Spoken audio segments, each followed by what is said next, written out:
Hi there, I'm going to teach you how to measure a room. So there's going to be a few little steps that we'll do a couple of videos for and string them together to help you. So when I'm starting a job, I like to photograph the room, and I'm always constantly referring back to that. So get your iPad or your phone. An iPad is good because the photos are bigger when you're looking back on them later. And I like to photograph the approach of a room. So if you photograph what you're going to see as you arrive into a room, it's important to capture photographs where you look through a room out to a view, and then you should stand in every corner of the room and take a photograph. So from here I'm photographing what I see from that angle. I'd like you to get a photo of the middle of the room, the next corner of the room, and so on. So that's photographing the room. That's step one. So the next step is to draw a mud map. So in the room that we're doing, we're going to draw the basic shape of the room. If you're in a different room that's more difficult, it might have a sliding door over here and a wardrobe here, then you might need to, draw your room in a different shape. But that's for that. But for this room, it's a basic rectangle. After you draw your basic shape, the next step is to draw all the main doors and window openings. So just put a little mark: window, window, door. They're double doors, so I've made that a bit wider. But don't worry about the scale. So that's our windows and doors. Oh, there's another door here. And we're going to draw in the fireplace. The next thing to put in is your PowerPoints. PowerPoint. There's a PowerPoint here. And TV, well, we don't have a TV point in this room. We do have a gas point. The other thing to remember is the light. In this case, the light is in the middle of the room. So that's a good symbol for a light. And it's good to remember which way the doors open. Are they opening into the room or out of the room? So if they're out of the room, out of the room. So then you can do the circle. So it's a double door and a double door and a single door. So that's your main features in your mud map. And next I'll teach you how to measure. One thing you can do with your mud map, and you should do this early, is measure the length of the room overall width. So we'll do that now.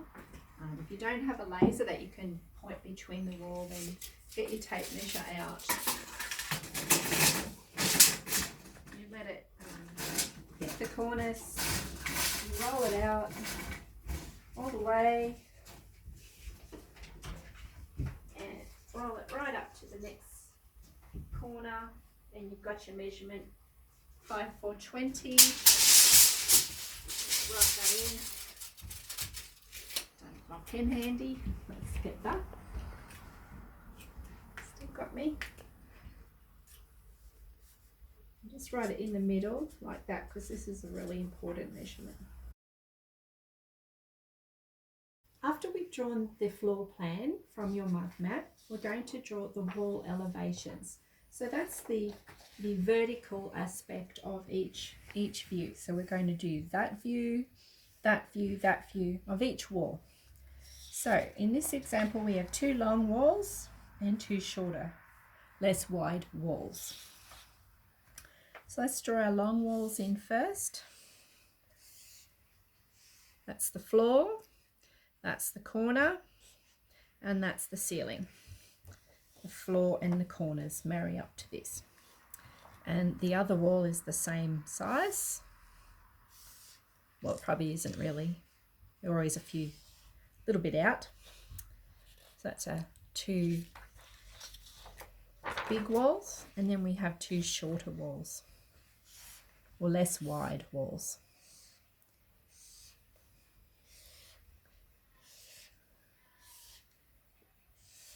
So that's the basic elevations, and then we're going to fill in the details. So we know that this wall, which is A, it has a window, it has a fireplace, and another window. So just continuing on with the elevations, so just going around the floor plan, I like to mark each wall with a number. So we start with A, and we're B, C, and D. So this is A, and this is C,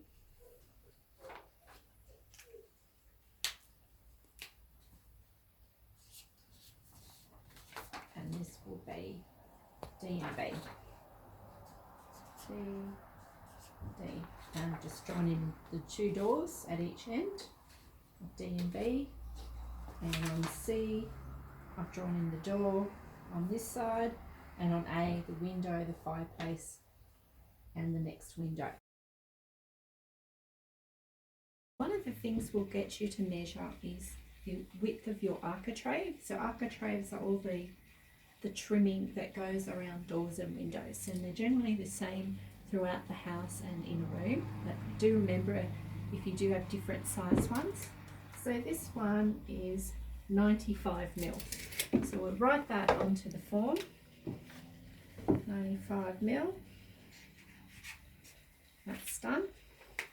So the next thing we're going to measure is the ceiling height. I'm going to assume that we don't have a laser measurer. We're just going to use a tape measure. So just keep folding it out and do the fold on itself, and you can let it drop to the floor and just keep folding it up like that. You can't leave it on the wall because the cornice is in the way. So this one at the red marker, it's 2700. If we just go up a little bit more, it's 2760 is our measurement. So let that go, and we'll write that onto the form.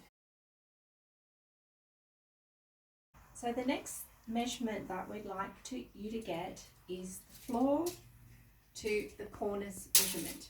Now it's a little bit difficult to measure the cornice where it starts from the ceiling because we've got all this cornice in the way. So what we'll do is we'll measure the cornice to floor measurement from the floor. So a little bit like how we measured the ceiling height, we're going to make our loop. This time we can lean it on the wall, makes it a little bit more stable. You use your foot to hold it still, and use the thickness of the tape to bend on itself. And so we're getting at the red marker 2600. We slide it up a bit more and we're 2680. So that's the height of our floor to cornice measurement. It's a really important one. Okay, so the next thing we're going to do is actually start measuring. So have your floor plan ready. Let's have that there. And we're going to measure from corners to openings, and then openings to corners. So taking our tape measure, putting it firmly in the corner, letting it roll up to the architrave. So we're going to take the measurement between the wall and the edge of the architrave, and we'll write that down before we forget. So that one is 1050. We already know that our architraves are 90 mils because we measured that earlier. And then we have the gap between the space, between the opening. This is sometimes a job that's easier with two people, definitely easier with a laser measure if you have that. So it's 1350 is our measurement there. And we write that in, 1350. We measure, write down our architrave again, and go to the next corner. And that's 1025. So they look the same, but they're not. So just repeat that around the room. Get the gap between the corner and the window, and then the distance from the window to the outside of the fireplace, and so on around the room until you fill in all those measurements. So just on to collecting vertical height. So we've already covered the floor to ceiling height and the floor to cornice height. So they're very important and we have a record of those. For the purposes of selecting furniture and things like art, we want to take some vertical measurements, especially in a case where there's a building feature that we need to take into account, such as a fireplace. So I'm going to measure the height of the fireplace, and that's 1,380 tall, and we'll just make a note, 1,380. So that's measuring the height there, and just so that you can remember, or we can remember if we're drawing it out for you on CAD, fireplace height. I'll write that in there. I'll teach you how to measure for curtains separately, so I won't cover that now. Other things that you might measure are the height of the doorways, so that you know your clearance for bringing furniture in. Just a handy measurement since you're doing this exercise anyway, to have that on hand. And they're 2020. Yeah. There. So we'll write that in there. And they all look to be more or less the same. So for this purposes, that will be fine. 2020. So we'll write that in here. You may want to pick out some things like the height of the PowerPoint if you want to put something above it.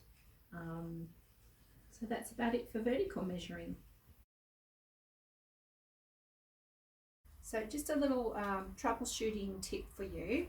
As I've mentioned, you go from corner to architrave opening, and then opening to the next corner.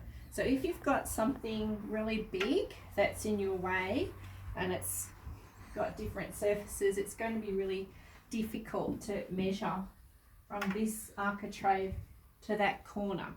So what you need to do is do the little measurements you can up to the big block in the way, and you'll go and take the measurement you can take up to the big block. I'll just draw that big piece of furniture in the way. I'll just F the furniture, so we can't measure that length, but we're going to measure the corner between that piece of furniture and the corner, and that's 1,180.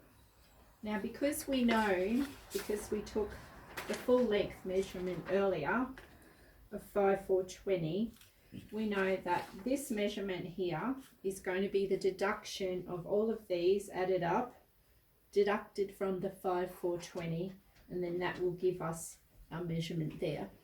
So this is a way of cross-checking our measurements.